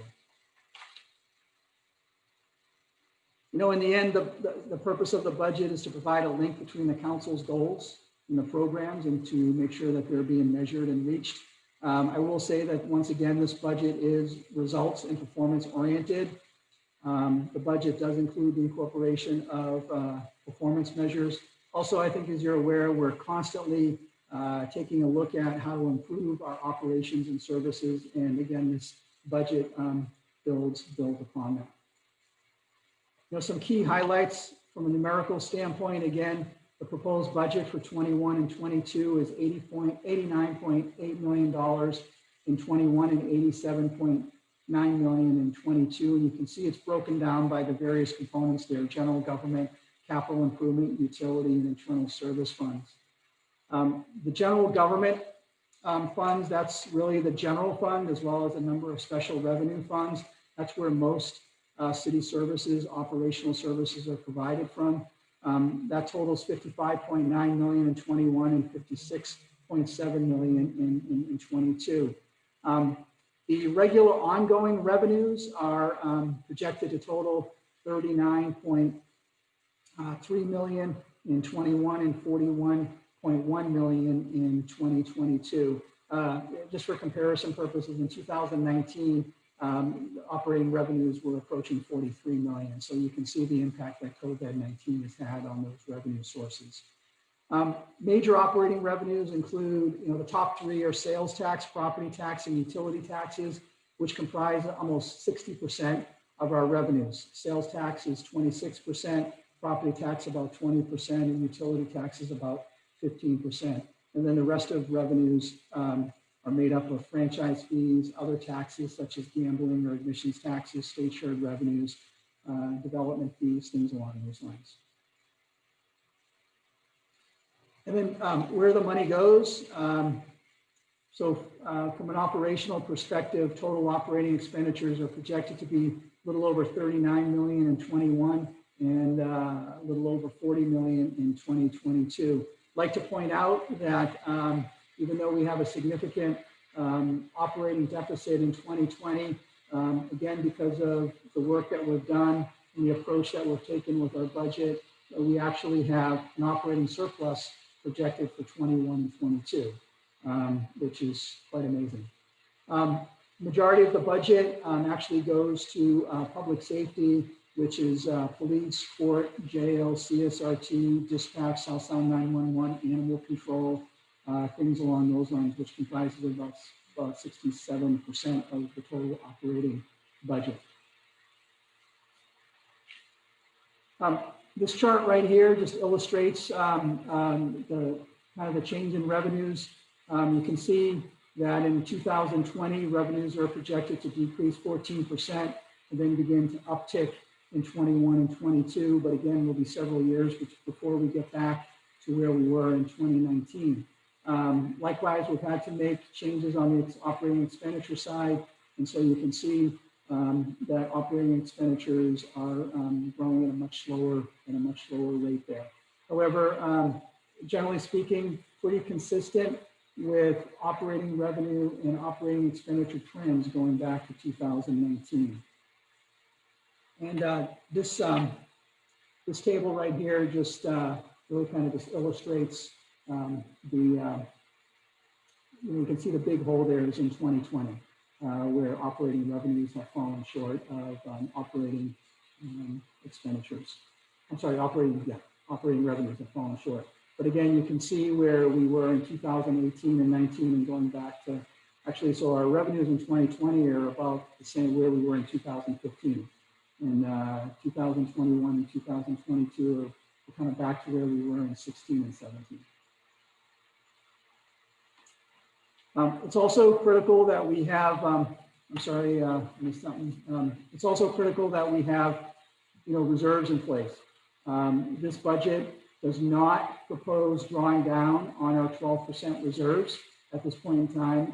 I don't believe there's a necessity to do that. It does draw down on surplus funds that we had at the end of 2020, but it does preserve our reserves. Those reserves are set aside to address unanticipated issues that might come up or other major items, but we're not at that point where we need to do that. And you can see that that's outlined in the top half there. You can see contingency 2%, and then the next two lines, reserves and strategic reserves, that adds up to 12%. So again, this budget in 21 or 22, or for that matter in 2020, does not propose drawing down or impacting our reserves. And here's a graphic illustration. One of the things I wanted to point out is, because of our financial policies and how we manage our finances, traditionally we have exceeded our finances. So our revenues have done better than anticipated, and sometimes, our expenditures have done better than anticipated. And that has resulted in some significant one-time monies at the end of the year. You can see that 2019 was one of our better years going back, the last decade or so. Unfortunately, I think as we look out to 2020, 21, and 22, while I think we will still be very, very strong financially, I don't think we will have that level of one-time monies coming in over the next 3 years. And then this graph right here just simply illustrates all of our fund balances across all funds. A lot of these revenues are dedicated for certain purposes under state law and can only be used for, like, for example, stormwater fees can only be used for stormwater activity. Capital dollars can only be used for capital dollars. Even our special revenues funds, those are all restricted for specific purposes. So as we look at the budget itself, at the end, when we ran the numbers, we were $3 million short at the end of 2020. And so again, rather than dipping in and using up most of our reserves, the recommendation is really kind of a two-phased approach here. The first is putting off collecting replacement reserves in both 2020 and 2021. That helps us save $1.9 million. Now, at the same time, I would like to say that if revenues and or come in better than anticipated or expenditures are lower, that this is something that we're going to have to come back to and address. And if funds do become available, we should try and fund it in the coming biennium if and when the economy improves. The reason that we are recommending deferring the collection is because if you remember earlier this year, our recommendation in 2020 was to take a loan from Fleet and Equipment. And that just gets complicated. So rather than taking a loan, our recommendation is just simply not to transfer the reserves for 2021 and 2022. Other significant budget balancing strategies is we have the authority for 99 commissioned police officers. However, this budget recommends leaving 4 unfunded, which will save us almost $900,000. The areas impacted are our traffic unit and special operations unit. And talking with the chief, those positions haven't been fully staffed for a couple of years. And so at this point in time, we don't see that there will be impact to current levels of service. Likewise, over in parks maintenance, we have a vacant maintenance worker position, and the recommendation is to leave unfunded for the coming biennium. Some other changes in terms of service levels, we're recommending leaving 2 vacant traffic signal technicians not funded because we're working on a 2-year pilot program to see how Pierce County provide those services at a lower cost. We're also recommending the addition of a 0.75 maintenance assistant position, which is a reallocation of existing temporary monies to support street landscape division. It just gives us a little bit better certainty in that area. It also does include a reduction in municipal court personnel. This has nothing to do with COVID. It's across 5 positions totaling 1 FTE, and it's to reflect the decrease in work volume with the elimination of the court contract from the City of University Place beginning on January 1st of next year. As I mentioned, it includes adding a second mental health professional. The other area is in the area of CSRT. We currently have 2 vacant community service officer or CSO positions, and our recommendation is to replace those with a code enforcement officer position, bringing the number of code enforcement officers to 3, as well as a building inspector. And these new positions can take a much more proactive approach on dealing with neighborhood issues in support of code enforcement, CSRT, rental housing safety, and the city's abatement program. Much better than what the CSO officer positions can do, quite frankly. When we look at goals, dependable infrastructure, a program that we had to put on the back burner is the non-motorized transportation plan. So our recommendation is to try and get back to that in the coming biennium. Also to finally address the whole issues of street ends and to do a comprehensive update on that analysis that was done back in 2009. Also, with the loss of the TBD revenue, the 2022 chip seal and pavement management program currently is not funded. Again, similar to replacement reserves, it's recommended that these funds being reinstated when financial resources become available, hopefully sometime in 21 and 22. And quite frankly, it's a cash flow issue. We have so many projects in 2021 that need to get completed that the money just isn't there from a cash flow standpoint in 2022. In the area of economic development, we expect to launch PALS permit system in Pierce County later this year, early 2021. We want to continue with targeted economic development. We also, as I mentioned, we want to partner with LASA and Habitat for Humanity. And then we want to continue to take a strong regional role and a leadership role as it relates to public policy, as it relates to PCRC and PSRC. In the area of public safety, we're still committed to the 1% for human and social services, Veterans Treatment Court.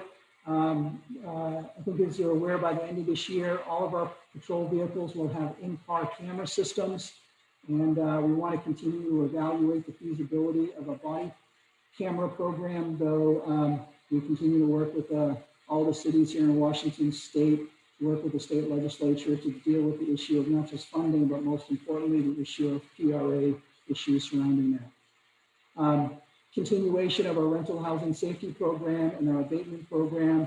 And then the reason I mentioned our emergency management services is because, well, nobody ever thought that we were going to be dealing with a pandemic. But I'll tell you what, the training and the relationship that we have with our community partners there is really paying dividends. And so we want to continue with emergency management training. From a fiscal standpoint, we want to continue to provide and full disclosure and transparency as it relates to our biennial budget, our annual reports, our quarterly reports, et cetera, et cetera. And then a key program, we want to move forward with our document management system. That's a program that was funded in the current biennium, and we're in the process of moving that forward. That's going to take 2 to 3 years to fully implement. And the goal there is to go completely paperless. Our legal department and court have already gone paperless, so the goal is for all city departments to go paperless. When it comes to transparency, we want to continue to strengthen the relationships that we have in the community, including the newly reinstated Lakewood African American Policy Advisory Committee. We want to continue our youth summit with our youth council.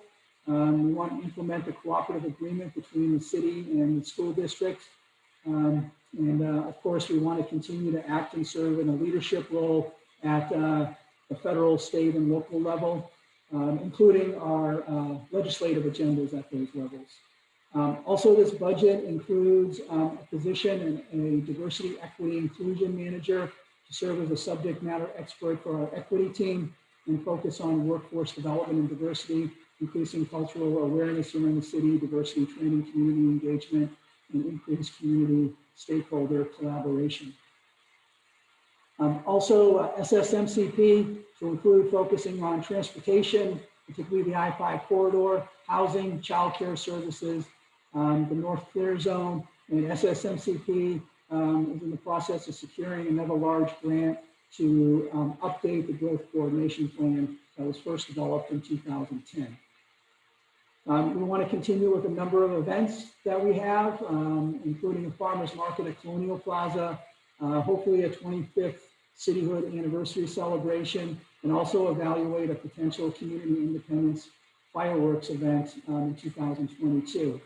We need to update our city strategic plan, but we can't do that until the council has adopted goals for 21 and 22.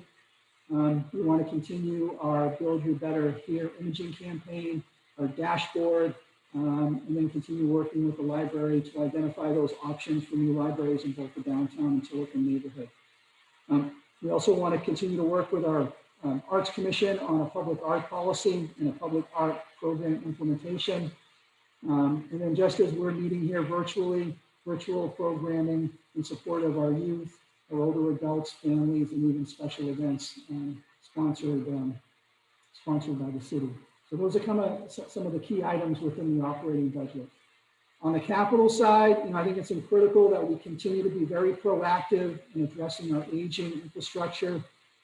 This budget includes almost $30 million in support of parks, transportation, sewer, and stormwater capital. On the park side, in just between 2015 and 2020, we've completed 31 park improvement projects totaling almost $12 million. And all you have to do is go to Fort Steilacoom Park, Springbrook Park, Harry Todd Park, any of the parks to see the outcome there. As we look out to the next biennium, we're proposing $3.9 million in support of seven projects, including two big ones, Wards Lake and American Lake Park improvements. Wards Lake, that's the implementation of the master site plan, $1.9 million. Including pump tracks for bikes and things, but just a number of improvements down there. American Lake Park, ADA access, a new restroom, picnic shelter. Oak Brook Park is, some work was done there last year, and so we want to continue making improvements there with a picnic shelter, some fencing, things along those lines. Also, a new program is our signs. Looking at beginning to replace and enhance our park signs. And in 2021, we've identified three, one at Fort Steilacoom Park, the new Angle Lane entrance, Harry Todd Park, and American Lake Park. And then in 2022, we will be focused on Wards Lake, Active Park, Washington, and Springbrook Park. And then we want to continue with playground replacement. In 2022, the piece of equipment is at Primley Park. Equipment only lasts about 15 to 20 years. And then this budget continues an investment in just our regular parks equipment, whether it's replacing benches and drinking fountains and things along those lines, picnic tables, as well as playground resurfacing and things along those lines. Parks is funded primarily with grants, and you can see a list of all the grants that we have requested. And I have some very good news to report. So working down on that list, American Lake Park, Larry Dodsworth made presentations to the state agencies last week. And the outcome of that is that the grant of $500,000 for American Lake Park for WWRP ranked number 6 statewide out of 80. The Aaliyah grant scored number 2 out of 20. The Fort Steilacoom YAF grant scored number 8 out of 37. And then jumping down to Wards Lake, the WWRP grant scored number 10. The YAF scored number 12. The State Land and Water Conservation Fund scored number 6 out of 24. Adding that all up, that's 2.7 million. Based on previous decisions on where the state legislature funds these accounts, it is likely that the city will receive all of that $2.7 million in support of those parks. Really want to extend a real special thanks, not just to Mary Dodsworth and her leadership, but her team, Doug Frazier, project manager, recreation coordinator, Cameron Field, and our senior policy analyst, Shannon Kelly Farm. So again, if the state legislature funds these programs at the levels that they have in the past, because of where our projects rank, it is very likely they will be fully funded. On the transportation side, between 15 and 20, we've completed 59 projects totaling $73 million. For the upcoming biennium, this is expected to continue. We've got $24.5 million identified in transportation projects. This is what we've done in just the last 5 years. And these are just kind of major road projects as well as traffic signal projects. Here's what we've done in terms of the chip seal program. You can see the light gray is areas that we've already gotten to. And then the brighter colors are what we're going to do beginning in 2021 through 2026. So really touching all parts of the city. Likewise, streetlights. These are the areas that are outlined here that currently don't have streetlights, but by 2024, 2025, the whole city will have streetlights. The last area will be the Oak Brook neighborhood. We've got to work with TPU on some transformer issues down there. But again, right now about 85% of the city has streetlights, but again, by 2024, 2025, the whole city will. These are the projects that are identified. Really the major ones is, actually I'm just going to jump to this graph right here, are, you can see 135 Gravely Lake Drive from Washington Boulevard to Pacific Highway South. We've got a couple of overlay projects on 108th and one in Pacific Highway South. And then we have the addition of sidewalks along Steilacoom Boulevard from Custer to Weller, where we just did the overlay this year. And then we got major right-of-way acquisition from Weller all the way to far west. So and then we have the design of the last phase of South Tacoma Way up in the northeast part of the city between 80th and 84th. So some really significant projects. And then if we can get the funding through the federal government, we'll be able to complete the other phase of the JBLM North project, which is Washington Boulevard to Edgewood to North Gateway. That's identified as phase 2 there. Similar to parks, we rely very heavily on state and federal grants. Here's a list of the grants that are currently in the queue for consideration by a number of agencies, whether it's Safe Routes to Schools or TIB. Highly likely that we are going to get the TIB money for the JBLM North Access Project Phase 1. And I got a note today from our Public Works Engineering Director that several of these agencies are coming down to do a tour of several of these other projects to see if they warrant funding. So hopefully by the end of this year, early next year, we'll know more. One of the impacts that we've had to deal with is the fallout of I-976, which was the reduction of car tabs to $30. And we had a $20 vehicle license fee that the council implemented back in 2014. We're collecting about $814,000 a year. So that's a revenue source that we don't currently have.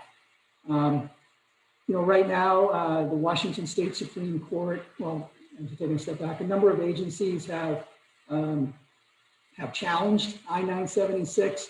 And right now that challenge is before the Washington State Supreme Court to determine whether or not they are going to uphold the voters' will to reduce vehicle license fees to $30 or to not do it. If for some reason The court finds that I-976 to be unconstitutional, and that's what the request is. This body, you really have three options. One is, you could rescind the $20 yourself. You could also continue to move forward with the programming that we currently had, or that we had in place as identified in this first table. Or another option that we talked about last September at your little mini retreat was actually leveraging those funds to again get at some very large projects within the community. And you can see the second table here identifies 5 of those potential projects for your consideration, and certainly we might have some other ideas as well. But that $814,000 on an annual basis, if you were to issue bonds, could potentially generate over $11 million in bond monies. Another area we continue is our sewer projects, which is funded by our sewer availability charges and surcharge. And so the projects, so the sewer, the way it works is that we design an even number of years. So for example, we're designing the Maple Street sewer extension project this year, which is outlined in red there, project number 4, and we'll build it next year. However, next year, we'll begin to design Rose Red and Forest Road sewer extension, which is identified as project number 5 down off of Portland Avenue there. And we'll design that in 2021 and build it in, design it in 2022 and build it in 2023. Stormwater. Our stormwater, we have a number of stormwater projects totaling over $1 million here for the upcoming biennium to deal with some conveyance and water treatment issues, and as well as transferring stormwater dollars in support of a number of transportation projects, again, to deal with stormwater issues associated with those projects. And so you can see pretty sizable investments there, totaling almost $6 million. We also have internal service funds and fleet and equipment, property management, information technology, and risk management.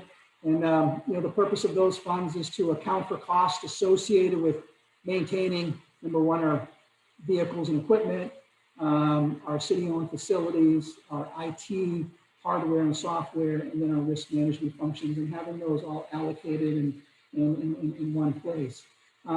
As we look to fleet and equipment, not a real great amount of vehicles that need to be replaced or equipment, and you can see them there, approaching $700,000. This budget also recommends funding using Caesar dollars, a vehicle in support of our SRT program, which the council created during the last biennium. But if you remember, we didn't have the funds available for the vehicle. We're still using vehicles that other agencies have, and it's really not working out too well. And so the recommendation is that our SRT program have their own vehicle. On the property management side, this is a continuation of a plan that we developed several years ago as it relates to our facilities. And you can see again the program there. The big one is down at the O&M facility, building a new fuel tank. For all of our maintenance and operations workers, right now they're using an above ground fuel tank at Fort Steilacoom Park, which is very, very antiquated and has got some issues. And so building a much more secure and 21st century fuel tank over at our O&M facility at Front Street is included in this budget.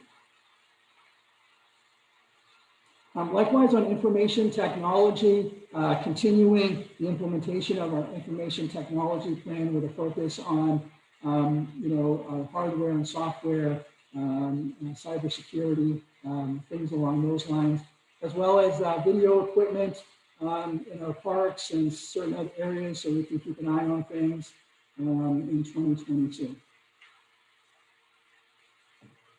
When it comes to employees, they're the backbone of how we deliver services here in the city of Lakewood.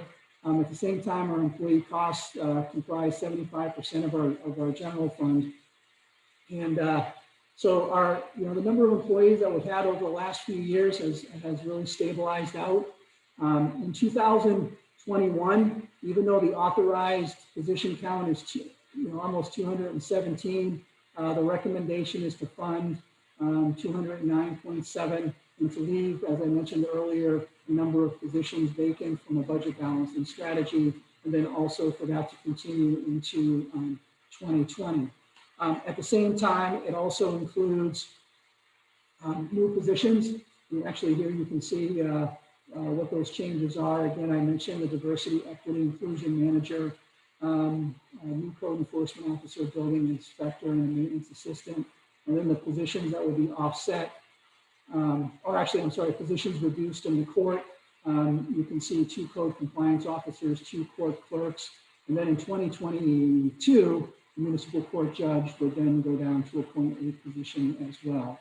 And then there are 7 positions that are authorized but recommended to not be funded. And then there's the elimination of 2 vacant positions to again fund a new code enforcement officer and a new building inspector to address the need in CSRT, rental housing safety, and abatement. Please remember earlier this year, Standard & Poor's assigned again its AA bond rating to the city.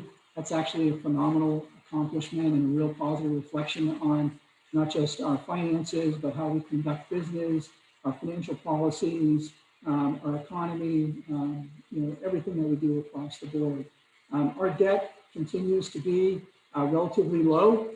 For a city of our size, if you were to ask me, what's the maximum amount of debt that we should have as compared to our general operating revenue, maybe 8 to 10%, and certainly not more than 12%. And for many, many years, we had very, very limited debt. However, during the last biennium, we did authorize the issuance of bonds in support of a number of transportation projects that are currently under construction and are going to be constructed that are funded with real estate excise tax. And so that's why you see an increase in debt service in 21 and 22.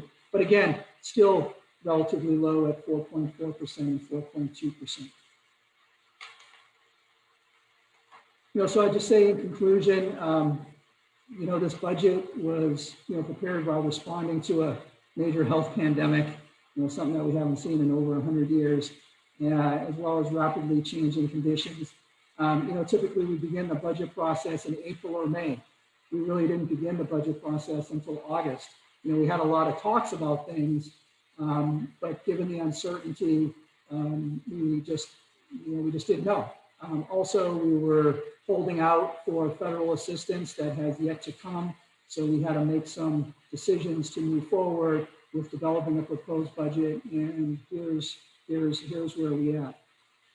At the same time, I do believe that this budget reflects the continuing effort by this council to have the city have strong, sound financial discipline, and even during these extraordinary circumstances. Thus, my recommendation that we don't dip into our reserves.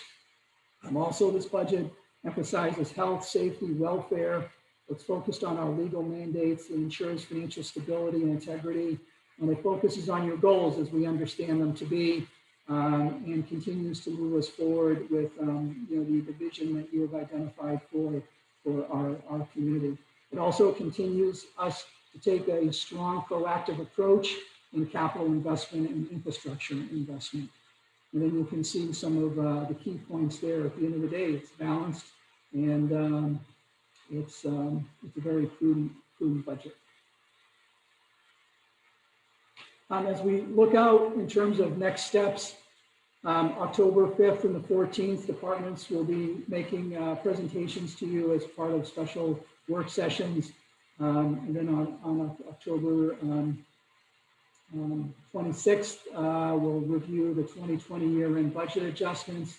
And then November, a number of public hearings on the budget, property tax year-end adjustments, continued review, including human services, lodging tax, and fee schedule amendments.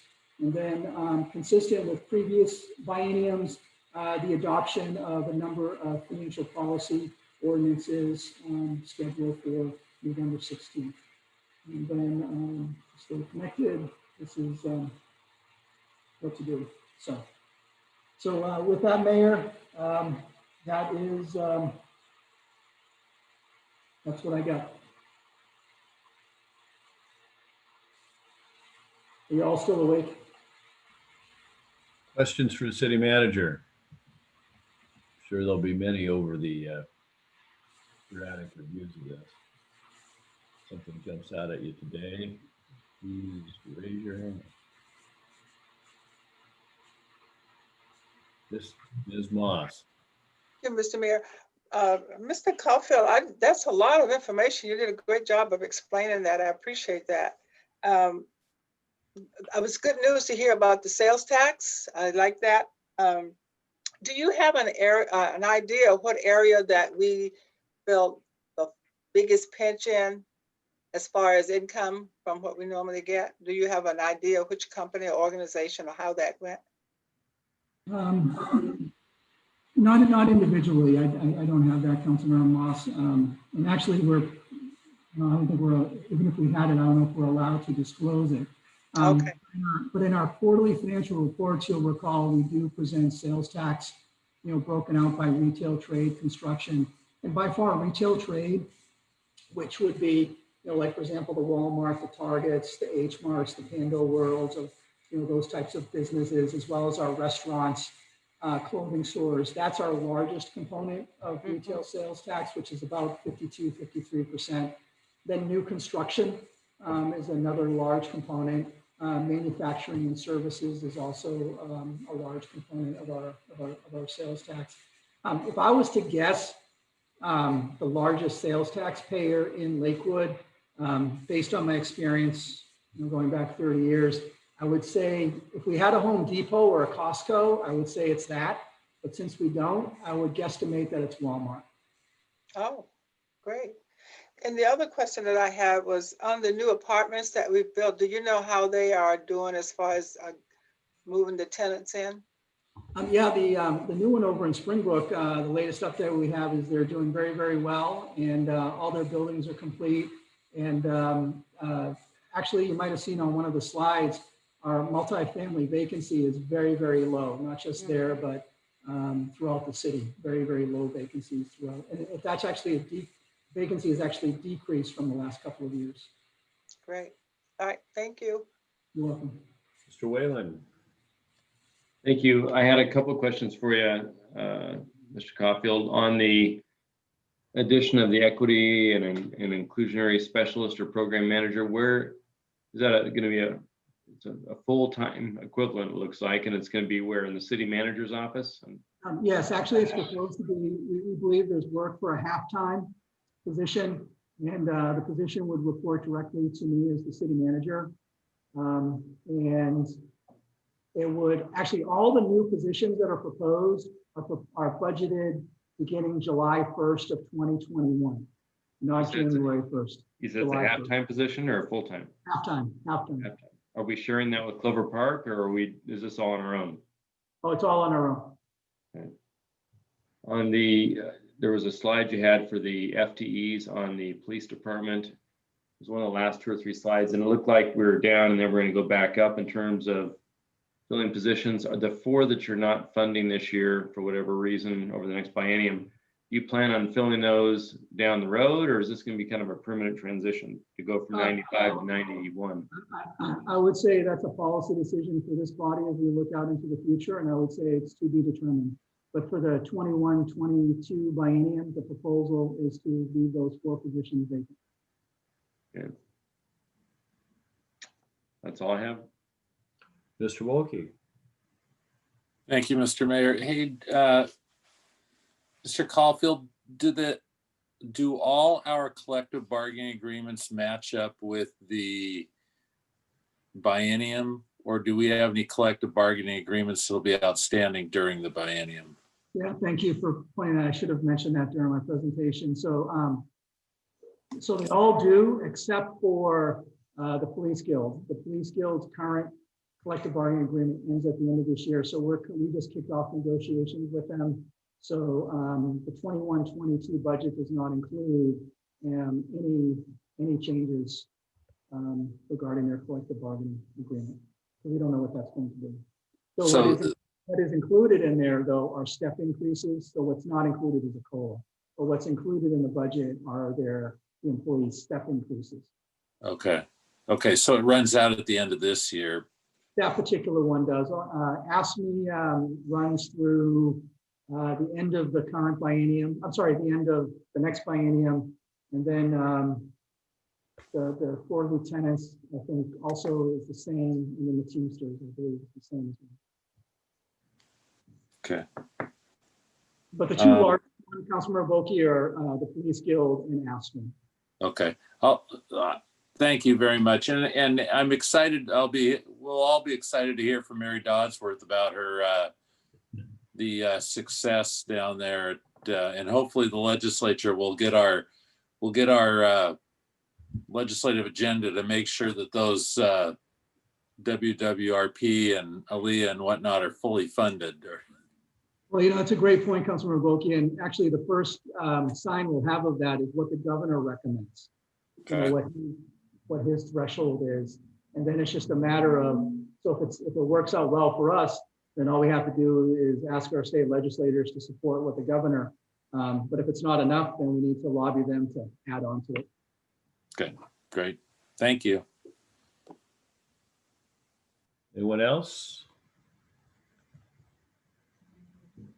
Just noticed that early on, there was a demographic slide that added up to 112% for the population of Lakewood. The numbers on the human services slide were the 2010 census numbers, but the earlier one must have had some typos in it.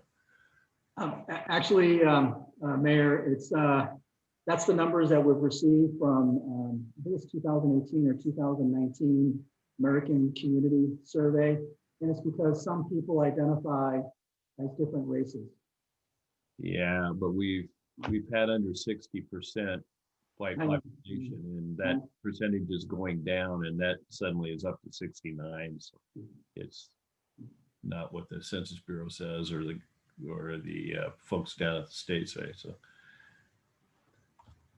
should be internally consistent anyway, because we have the numbers there somewhere else. Anything else? Don't see any further questions. Do you have anything further, Mr. City Manager? I do. Just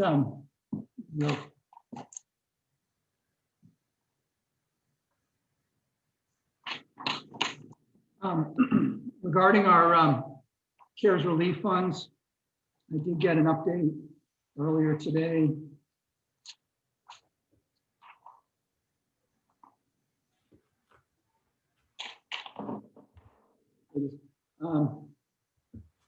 So we've received 14 complete applications for the commercial landlord program, totaling over $255,000.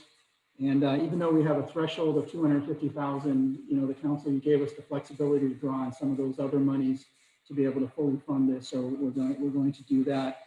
In addition, we're up to, get this, 25 child care providers accepting CARES funding from the city, 25. So that program has proven to be very, very successful. So just wanted to share that. That's what I got. Great. All right, then we'll go to council comments. Ms. Moss. Sorry, I have nothing, Mr. Mayor. Thank you. Mr. Simpson. No comments, sir. Mr. Volkey. No comments. Ms. Oregon Coast. Let's make it complete. No comments from me. Mr. Whalen.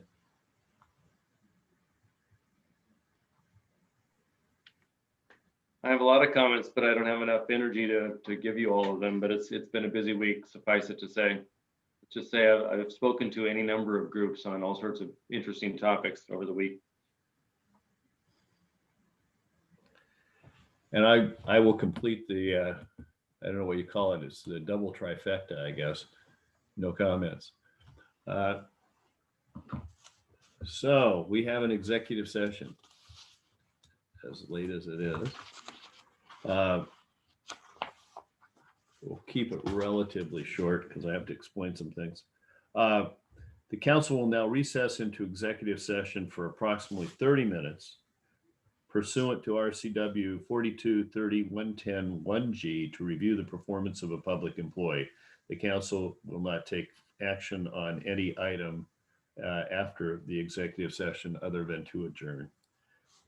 Council, please exit and enter the private Zoom room.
Hello.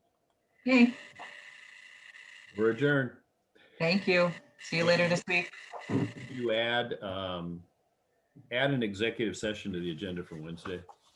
Will do. And I'm gonna give Mr. Vokey a call and see if there's something I can do to help facilitate his transfer between meetings. Okay, sounds good. Thank you. Have a good one. Thank you.